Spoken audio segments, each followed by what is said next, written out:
సమాధానం చెప్పడం. ఏమిటి సమాధానం అంటే చూడండి, ఒంటి ప్రశ్నలు వేస్తారు. ఒక ఆయన అడిగాడు, అందులో కూర్చున్నటువంటి ఆయన, సార్ కుప్పలో పూలేనండి అని అడిగాడు. కుప్ప అంటే కుప్పు తెలుసు మన వాళ్ళకి తెలుసు. కుప్పు అంటే ఎంతమందికి తెలుసమ్మా? కుప్పు అంటే ఎంతమందికి తెలుసు? అదే ఈ జడనే అంటే మీరు జడ వేసుకుంటున్నారు, ఈ జడ వేసుకోవడానికి కూడా గడబిడే పుడిలో పెడతారు. మీలాగా వేలాడేసుకోవడాలు అంటే మీరు బాగానే ఉంది, మీదంతా బాగుంది నాన్న, మీరు ఇప్పుడు బాగానే ఉన్నారు. కొంచెం 10th క్లాస్ అయితే చెప్పినట్టు ఇలా పెట్టి నా పిల్లలాగా వెనక్కి వేలాడేసుకుంటుంటే రోడ్డు మీద వెళ్తుంటే ఆ ఫ్యాన్ దగ్గర నిలబడింది, జుట్టు లాగింది ఎక్కడ లాగింది? దాని లోపల లాగింది. చాలా ప్రమాదం ఫ్యాన్ లోపల. జరిగిన విషయాలు నేను చెప్తున్నాను, జరిగిన విషయాలు చెప్పట్లేదు. అమ్మాయి స్నానం చేసింది, ఇలాగొచ్చింది, ఫ్యాన్ దగ్గర పెట్టింది. పెట్టేసరికి ఏంటిందంటే ఆ ఫ్యాన్ లాగింది. కొన్ని కనీసం అమ్మ కాసుకోవడానికి కూడా అవకాశం లేదు. లాగడం, దాని మీద పడడం, చుట్టేసేసి లాగేసరికి ఇదంతా ఎంత భయంకరంగా ఉంటుందో. మీ అమ్మ జడేస్తుంటేనే అమ్మ ఎందుకంటే గట్టిగా లాగిస్తావు, మెల్లగా వెళ్ళి పెట్టి అని అడుగుతావు. అలాంటిది మరి ఇంత లోపలికి వెళ్ళిపోయేది లాగి నానా పీచు భయంకరం అయిపోతే ఎలా ఉంటుంది చెప్పండి. సరే, అంచేత ఈ విధంగా మన తెలుగు భాష తాలూకా గొప్పతనం ఏమిటి అంటే ప్రజలందరూ మెచ్చుకున్నటువంటిది, ప్రపంచం మెచ్చుకున్నటువంటిది. అంతేకాదు మనం లేనటువంటి దేశం లేదు ప్రపంచంలో, అది గుర్తుపెట్టుకోండి. మనం ఎంత తెలివైన వాళ్ళం, ప్రపంచంలో తెలుగువారు లేనటువంటి దేశం లేదు. అంటే మన మేధాశక్తి, మన గొప్పతనము ఎలా ఉందో చూసుకోండి, తెలుసుకోండి. ఒక కృష్ణదేవరాయల ఆస్థానానికి ఒక కవి వచ్చాడు. ఆయన గారికంటే గర్వం, నేను బాగా పద్యం రాస్తాను, తొందరగా పద్యం రాస్తాను, లేకపోతే తొందరగా పద్యం చెప్తాను. అక్కడికి వెళ్ళిన తర్వాత అడిగంటే ఆయన, ఏమయ్యా మీ ఆస్థానంలో మంచి పండితులు ఉన్నారు, ఎంతమంది ఉన్నారు కృష్ణదేవరాయల ఆస్థానంలో పండితులు? 8 మంది. ఏమంటారు వాళ్ళని? అష్టదిగ్గజాలు అంటారు. మాకు అష్టదిగ్గజం. మీకు తెలిసిన మేష్ గారి చేత వేయించాం. లాస్ట్ ఇయరే మేము మేష్ గారి చేత తెనాలి రామకృష్ణ నాటకం వేయించాం. ఈ ఏడాది శ్రీనాథ విజయం అనేటువంటిది కూడా నాటకం రాశాను కొత్తగా, ఇప్పుడు ప్రారంభం చేస్తున్నాం. అది కూడా పండుగకి శ్రీనాథ విజయం నాటకంలో ఆయనతో పాత్ర ఉంది. అయితే అక్కడికి వెళ్ళిన తర్వాత, ఏమండి మీ దగ్గర మంచి మంచి కవులు ఉన్నారు కదా, మరి ఈ కవులు ఉండేటప్పుడు మేము చెప్పినంత బాగా వేగంగా పద్యం ఎవడైనా రాయగలిగిన వాడు ఉన్నాడా మీలో? లేదా మీరు చెప్పండి, మేము రాస్తాం, మేము రాసినంత తొందరగా పద్యం చెబుతారా అన్నారు. తెనాలి రామలింగుడు ఆలోచించాడు, ఓ నాయనోయ్ ఇందులో ఏదో మతలబు ఉంది, ఈ మతలబు లేకపోతే ఎలాగా అనుకున్నాడు ఆయన. అని ఒక మాట అన్నాడు, ఏంటంటే అయ్యా పెద్దలు మీరు, మేము చెప్తాము, మీరు రాయండి అన్నాడు. గంటం పట్టుకున్నాడు ఆయన. కలం కాదు, మీకు కలం కూడా తెలియదు. ఇప్పుడు మీకు అన్నీ కూడా పెన్నులు, బాలు పెన్ను అన్నీ అంటే గంట ఉండేది. మాకు కూడా ఖాళీ పెన్నులు ఉండేవి. ఖాళీ పెన్ను రీఫిల్ కాదు, అందులో వేసి అలా పట్టుకుని గట్టిగా రాస్తే చక్కగా అవుతుంది. సరే అక్కడికి వచ్చాట, పద్యాన్ని రాసుకో అన్నాడు. అన్నాడు. అనేసరికి ఆయన మళ్ళీ బాబా తలపై పువ్వట జాబిల్లి వలువ పూచట చేదున్ పువ్వట చూడగను లొక్కవ్వట అరయంగా అట్టి హరుణకు చేజే అని పద్యం చెప్పేశాడు నారాయణకృష్ణ. వీడు ఇంకా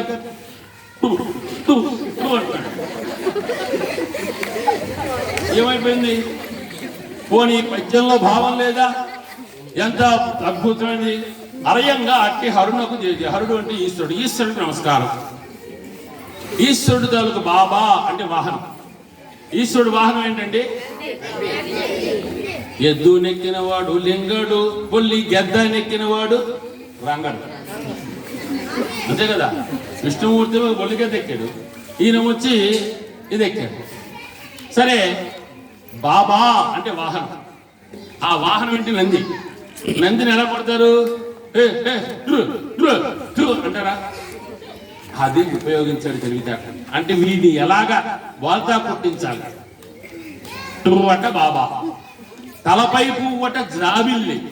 జాబిల్లి అంటే చందమామ. చందమామ ఎలా ఉందిట? తలపై పువ్వట, ఈశ్వరుడికి తలలో పూలాగుందిట.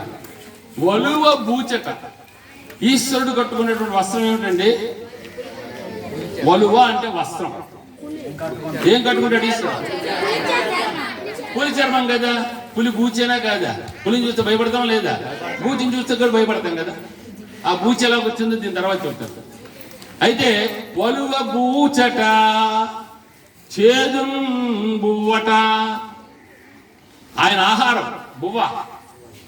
ఆ బువ్వ అనే మాట మీరు మర్చిపోయారు. అవ్వ బువ్వ పెడతాను రా అన్నాను. ఇప్పుడు లేదు. అమ్మా ఫుడ్ ఎట్టు. అమ్మా మీరు ఒకటి గుర్తుపెట్టుకోండి, ఆంగ్ల పదాలు తెలుసుకోండి, ఇంగ్లీష్ పదాలు తెలుసుకోండి. వాడొద్దని చెప్పడం లేదు. హిందీ పదాలు తెలుసుకోండి, కానీ వాడేటప్పుడు తెలుగు పదాలు వాడడానికి ప్రయత్నించండి. ఎందుకంటే అసలు తెలుగు మర్చిపోయి మిగిలినవన్నీ కూడా మామూలుగా చిన్నప్పుడు పల్లెటూరులో మన ప్రాంతాల్లోనే ఒక పకాలు తిన్నావురా అనేవారు. ఏమండి పకాలు తిన్నావురా అని. ఏంటి పకాలు ఏంటి నాకు అర్థం కాదు. మొన్న నేను తెలుసుకున్నాను సార్, ఈ మధ్యన పదాల మీద రీసెర్చ్ చేస్తున్నాను. మొన్న తెలుసుకున్నాను పదం గురించి. ఆ పకాల్ అనేటువంటి పదం ఏంటి అంటే ఒరిస్సా దేశం నుండి వచ్చింది. ఒరిస్సా దేశంలో తెల్లారగానే ఈ మురీలు అవి కలుపుకుని ఒక చిన్న దీనిగా తయారు చేస్తారు. దాన్ని పకాల్ అని అంటారు. ఆ పకాల్ అనేటువంటి పదం మనకి ఇవాళ మనకు వచ్చేసి మన దాంట్లో ఉండిపోయింది. మీకు తెలియదు, మీ తాతనంటే చెప్తారు, తాత పకాలంటే ఏంటన్నాడు అంటే తెల్లవారు లేచి తినే చల్దన ఉంది కదా, దాన్ని పకాల. అలాగే ఇందాక బ్రష్ చేశాడు అన్నాం, దాని కారణం ఏమంటే పలకర చేసేవరా. పలకర్ర అంటే పళ్ళ కర్ర, పళ్ళ మీద పెట్టినటువంటి కర్ర కాబట్టి పలకర్ర. అదే పళ్ళు తోము పుల్ల పందెం పుల్ల. గుంటూరు సైడ్ వెళ్ళారనుకోండి ముఖం పుల్ల అంటారు. ముఖం పుల్ల అంటే ఒక ప్రాంతాల్లో అలాగే ఉంటాయి ఆచారాలు. మీరు తెలుసుకోవాలి. తెలుసుకోకుండా అక్కడికి వెళ్ళామనుకోండి, అనంతపురం ప్రాంతం వెళ్ళకోండి, నీకు ఎన్ని తోకలు ఉన్నాయని అడిగాడు.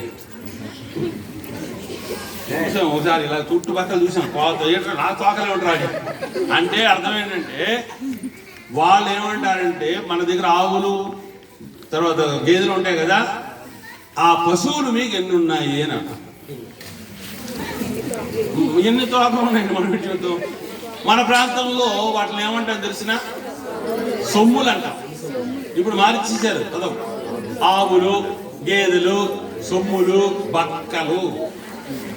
బక్కలు అంటారు. బక్కలు అంటారు. బక్కలు అనే పదం ఎవరు ఉన్నారు లేదో. ఎందుకంటే వాడి తిండి పెట్ట పదం ఏమవుతుంది. ఇప్పుడు మా పాలకి రండి, ఉదయాన్నే పాలు తీసుకుంటారు, అవన్నీ వచ్చేస్తే మేము వాడికి మేపుతున్నాం.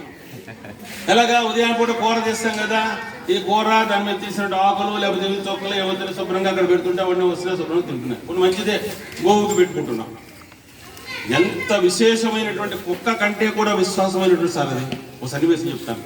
సరే, అంచేత కొత్త విషయాలు తెలుసుకోండి, భాషను తెలుసుకోండి, భాషలో పదాలు తెలుసుకోండి, తెలుగు భాష అభివృద్ధి కోసం ప్రయత్నం చెయ్యండి. సరే, ఇందుకు త్రువ్వడ బాబా అయిపోయింది కదా. తలపై పువ్వడ జాబిల్లి, వలువ బూచట, చేదును పువ్వట, కాలపడ విషయం, చూడగ నులలొక్క బట. అంటే ఆయన చేతిలో ఏమిటి? శంకరుడి చేతిలో డంపకు ఉంటుంది. అది చూసారా? ఇలాగా ఎదుటి వాడిని ఒక్కొక్క సందర్భంలో బయట పెట్టడానికి ఇలాంటి పనులు చేయొచ్చు. సరే, ఇంతకీ కొప్పులో పూలు ఎన్ని అడిగాను, మీరు ఒక సమాధానం చెప్పలేదు. నాకు అవధానంలో అడిగారు. అది ఆయన 32 ప్రశ్నలు తయారు చేసుకున్నాడు. మొట్టమొదటి ప్రశ్న వేశాడు, అది కొప్పులో పూలు ఎన్ని సార్ అన్నాడు. అంటే నేను ఏం చేయాలి? ప్రతి అమ్మాయి ఇలా వెళ్తుంటే వాళ్ళు వెనకాతలు ఆ కొప్పులో ఎన్ని ఉన్నాయి పూలు లెక్కెట్టుకోవాలి. అవునా? చెప్పుచ్చు కొట్టేస్తారు. అవునా కాదా? అయితే విశేషం ఏమిటి అంటే ఆయన అడిగినటువంటి ప్రశ్నలకు సమాధానం కూడా ఉంది. జాగ్రత్త వినండి అమ్మా.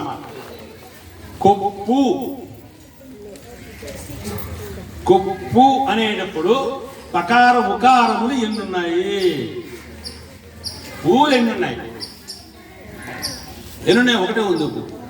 అంటే దానికి సమాధానంగా ఏం చెప్పానంటే, కొప్పులోని పూలు చెప్పగా తరమౌనే ధరలు పెరిగినట్టి తరుణమందో. బాగా బయట చూస్తే 5 రూపాయలకు 3 పూలు ఇస్తున్నారు. వాళ్ళు ఎన్ని పూలు పెట్టుకుంటారు? దేవుడికి ఎన్ని పెడతారు? అంచేత కొప్పులోని పూలు చెప్పగా తరమౌని ధరలు పెరిగినట్టి తరుణమందు 1, 2 పూలే ఒప్పుగా కొప్పులో పెట్టుకొనుట నేడు ఫ్యాషన్ అయ్యే.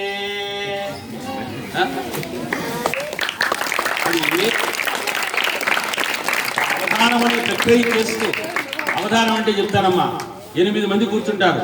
ఒక ఆయన సమస్య ఇస్తాడు. ఏమిటా సమస్య? ఎలుకలు తమ కలుగులోనికి ఏనుగు నీడ్చాడు. ఎలుకలు కన్నంలోకి ఏనుగు నీడ్చుకుపోయాడు. ఏనుగు ఎలుకలు నీడ్చుకెళ్ళడం కాదు, అది సమస్య. ఇంకొక ఆయన అడిగాడు, బ్రహ్మానందం, కోట, ఆలి, తర్వాత మావాగంజును చెప్తానండి. ఇంకొక ఆయన ఉన్నారు, బ్రహ్మానందం, కోట, అలి, ఈ నలుగురిని ఇచ్చి ఈ 4 ఒక పద్యం చెప్పన్నారు. ఏం పద్యం చెప్పాలి? మరణి కదా పని కాదు, అక్కడ అప్పుడు వాళ్ళే వీళ్ళెవరు కాదు, అప్పుడు వాళ్ళు. బ్రహ్మానందం, కోట, ఆలి, బాబు మోహన్. Correct sir. బాబు మోహన్, బ్రహ్మానందం, కోట, అలి, ఈ 4 పదాలు ఇచ్చి అప్పుడు మనకి జన్మభూమి జరిగేది కదా, జన్మభూమి మీద పద్యం అడిగారు. ఇంకొక ఆయన నిషిద్ధాక్షరి కూర్చుంటాడు, ఇంకొక ఆయన పురాణం చదువుతుంటాడు. ఒక ఆయన అడుగుతాడు, 1973 సంవత్సరం జనవరి 4వ తారీఖు ఏ వారం అయిందని అడుగుతాడు. మీ దగ్గర పెన్ను ఉంటుంది, కాగితం ఉంటుంది, నేను పెన్ను పట్టుకుని ఏం పట్టుకోను, అప్పుడు చెప్పాలి. ఇంకొక ఆయన గళ్ళు తీసుకుంటాడు, 4 16 గళ్ళు.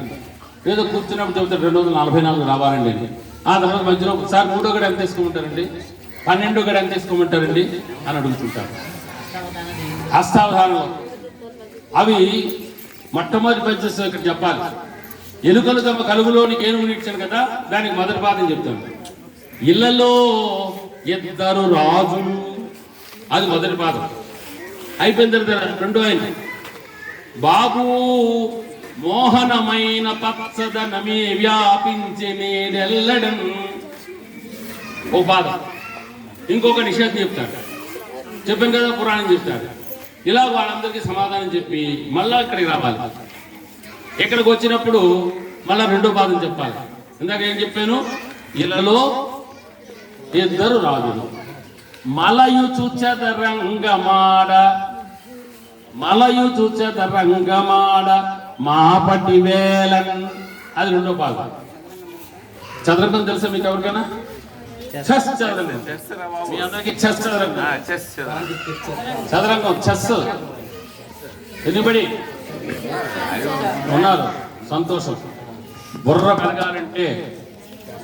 పెరగాలంటే అంటే ఆలోచన అక్కర్లేని విషయాల మీద మనస్సు మరలించి మంచి విషయాల మీద పెట్టుకోవాలంటే చెస్ ఆడండి. 1 చదరంగం ఆడండి.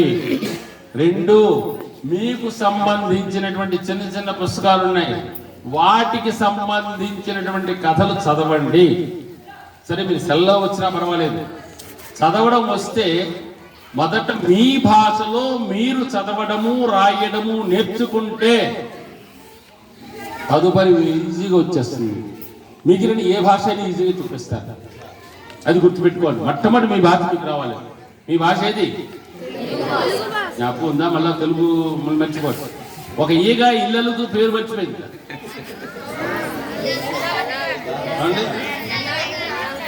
ఎలక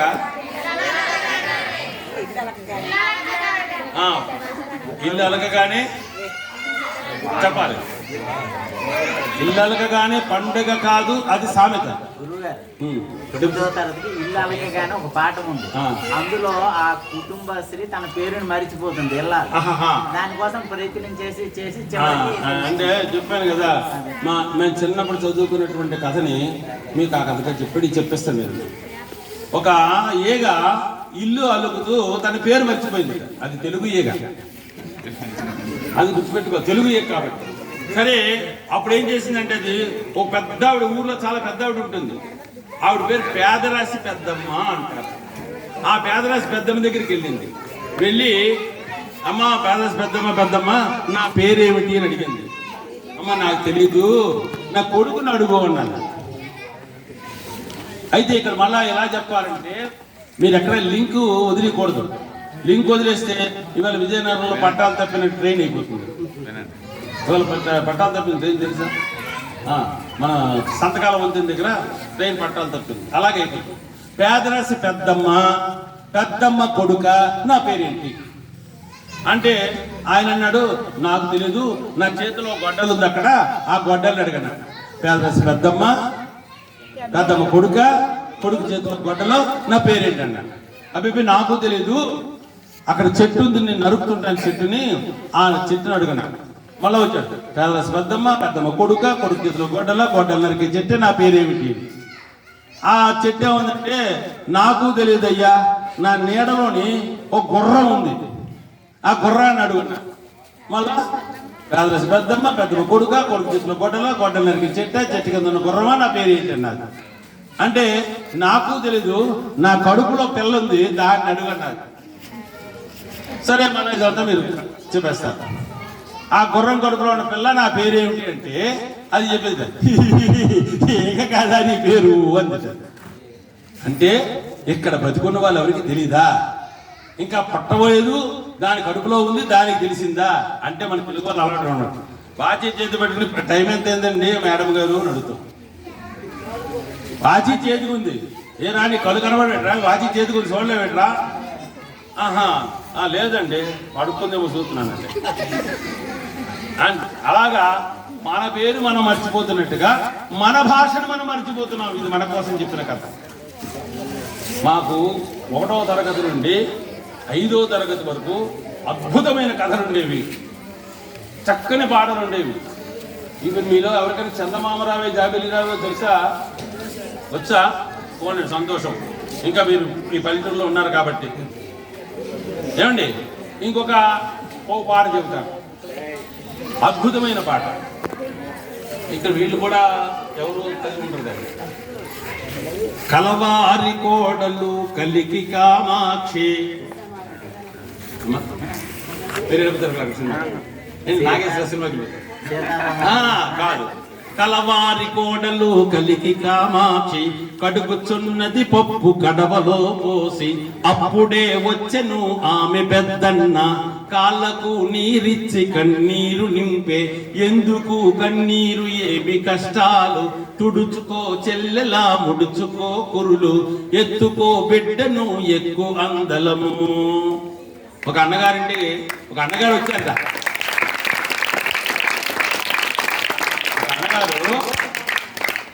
ఆడపడుచు ఇంటికి వచ్చారు, చెల్లెలు ఇంటికి వచ్చారు. పూర్వం ఎలాగుండేది అంటే, పెళ్లి అయిపోయిన తర్వాత అప్పుడప్పుడు రావడమే కానీ గబుకొని మనం వెళ్ళిపోయి కూర్చొని 10 రోజులు 20 రోజులు ఉండడం వీల్లేదు.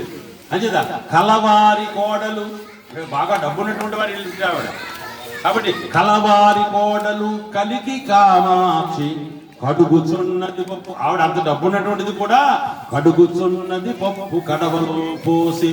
ఇప్పుడైతే మనకి 2 ముగ్గురు పెట్టి కడగవే గంగి అంటాం ఇలాగా. కానీ కడవలో పోసింత పప్పు కడుగుతుంది. అప్పుడే వచ్చెను ఆమె పెద్దన్న, గబగబా కడుగుతుంది కాస్త అక్కడ అట్ట పెట్టేసింది, ఇలా చరిత్రలు చూసుకుంది. తుడిచేసుకుని గబగబా పరిగెత్తుకుంది. వెళ్ళేసరికల్లా అన్నయ్య వచ్చారు. అప్పుడు కూడా అన్న అక్కడే ఉండాలి, చెల్లి ఇక్కడే ఉండాలి. వివాహం అయిపోయిన తర్వాత, పెళ్ళి అయిపోయిన తర్వాత దగ్గరగా వెళ్ళే అవకాశం లేదు. అయితే గబగబా వెళ్ళింది. కన్నీళ్ళు వచ్చాయి. ఎందుకు కన్నీరు, ఏమి కష్టాలు, ఎందుకు కన్నీరమ్మా, ఎందుకమ్మా ఏడుస్తున్నావు అంటే ఆనంద బాష్పాలు వచ్చావు అన్నయ్య చూడగానే. అయితే అయిపోయింది. ఎందుకు కన్నీరు, ఏమి కష్టాలు, తుడుచుకో చెల్లెలా ముడుచుకో కురులు. అప్పటి వరకు ఆవిడ పనిచేస్తుంది కదా, ఇవన్నీ కూడా వెనకాల వేలాడినాయి. గబగబా ముడివేసుకోండి, అలా వేలాడేకు జర ముడివేసుకోండి చెప్పి, ఎత్తుకో బిడ్డను, నీ కొడుకుని ఎత్తుకో, ఎక్కు అందలము. అదిగో పల్లకి తెచ్చాను, కార్లు వస్తున్నాయి ఇప్పుడు. అప్పుడు పల్లకీలు ఉండేవి. ఎత్తుకో బిడ్డను ఎక్కు అందలము. కానీ గబగబా వీడు తీసుకెళ్ళడానికి కానీ ఆవిడ వెళ్ళిపోవడానికి కానీ పనికిరాదు కదా. ఇంట్లో చాలా మంది ఉంటారు, వాళ్ళందరికీ చెప్పాలి. పట్టమోటి బయలుదేరింది ఆవిడ. ఇంట్లో అందరికన్నా పెద్ద ఎవరు ఉండేవారు? పెద్ద ఆయన పెద్దమామ ఉండేవాడు. అంటే ఈవిడికి పెద్దమామ. ఆయన ఏం చేస్తున్నాడు? పట్టె మంచము పైన పవలించు మామ. ఆయన హాయిగా పడుకున్నాడు, మరి ఇంకే పని పడలేదు. రే లాభం చేయి, ఈ పని చేయి అని పురమాయించాడు. పట్టె మంచం పడుకున్నాడు. పట్టె మంచము మీద పడుకున్న మామ, మా అన్నలొచ్చారు మమ్మంపుదారా అంటే అప్పుడు ఆయన అన్నాడు, నేనెరుగా మీ అత్త నడుగు, మీ అత్త దగ్గరికి వెళ్ళు, మీ అత్త చెప్పన్నాడు. సరే, అప్పుడు అత్తగారు ఏం చేస్తున్నారంటే ఇలా కుర్చీ వేసుకుని కూర్చుంది ఆవిడ. ఆ ముందుని తోడుకోవడం కూర్చుంది అనమాట. కుర్చీ పీట మీద కూర్చున్నవో అత్తగారు, మా అన్నలొచ్చారు మమ్మంపుతారా, నేనెరుగా మీ బావనడుగు. ఆయనతో పెద్ద బావ ఉన్నాడు. ఆయన ఏం చేస్తున్నారు? భారతము చదివేటి బావ పెద్ద బావ. ఆయన హాయిగా కూర్చున్నాడు, భారతం చదువుకుంటున్నాడు. ఆయన భారతము చదివేటి బావ పెద్ద బావ, మా అన్నలొచ్చారు మమ్మంపుతారా, నేనెరుగా మీ అక్కనడుగు. ఆయన పంపించేస్తాడు. వెళ్ళిపో పర్లేదు, చూసుకుంటాను, మీ అక్క చెప్పేస్తానంటే కుదరదు. అక్కడ పప్పు నానబెట్టాడు, ఎవడు రుపుతాడు, నువ్వు రుపుతావా కూర్చుని అన్నాడు. అందుకని ఏంటంటే అప్పుడు ఆవిడ దగ్గరికి వెళ్ళాడు. ఆవిడ పాపం వెళ్ళింది చెల్లెమ్మ. ఏం చేసింది? వంట చేసే తల్లి ఓ అక్కగారు. అంటే ఇంట్లో ఎవరో వంట చేస్తారు? పెద్ద ఆవిడ, పెద్ద తోటి కోడలు ఇంట్లో వంట చేసేది. వంట చేసే తల్లి ఓ అక్కగారు, మా అన్నలొచ్చారు మమ్మంపుతారా. అప్పుడు ఆవిడ పెర్మిషన్ ఇచ్చింది. ఏమిటది? నేనెరుగా నీ భర్త నడుగు. వీళ్ళందరి దగ్గరికి వెళ్ళి మళ్ళీ ఫైల్ ఎక్కడికి వస్తుంది? హెడ్ మాస్టర్ దగ్గరికి వస్తుంది. ఆయన సంతకం పెట్టాలి. చివరి ఆయన సంతకం పెట్టకుండా మీ దగ్గరికి వెళ్తే ఏమీ లేదు. ఇంకా అవును ముట్టిపోయిలే, సంతకం లేని పోయింది. కాబట్టి చిన్నగా ఎక్కడికి వచ్చింది? ఆయన గారు హాయిగా ఇలా కుర్చీలో కూర్చున్నాడు. రచ్చలో కూర్చున్న రాజేంద్ర భోగి, మా అన్నలొచ్చారు మమ్మంపుతారా.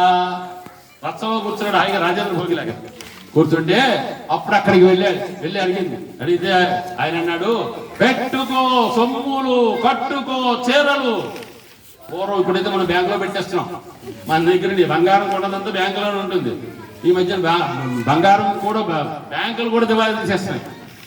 మొత్తం వీళ్ళు సంపాదించినటువంటిది అంతా అందులో గోవిందా గోవిందా గోవిందా చూడొచ్చు. అయ్యే అంచేత పెట్టుకో సొమ్ములు పెట్టుకో. సొమ్ములంటే ఆభరణాలు, సొమ్ములంటే ఆభరణాలు, సొమ్ములంటే డబ్బులు, మామూలుగా ఆభరణాలు. పెట్టుకో సొమ్ములు, కట్టుకో చీరలు. మీ పుట్టింటికి వెళ్తున్నా చిరిగిపోయిందో ఇంకోటి పెడితే మీ అత్తారు ఇలాంటి ఏంటది ఆ చీరటే అసలు పెట్టే అంటారు. అంచేత పెట్టుకో సొమ్ములు, కట్టుకో చీరలు, పోయిరా సుఖముగా పుట్టినింటికి. సుఖంగా నీ పుట్టింటికి వెళ్ళాడు. ఇది 3వ తరగతిలో నేర్చుకున్న పాట. ఎంత అంటే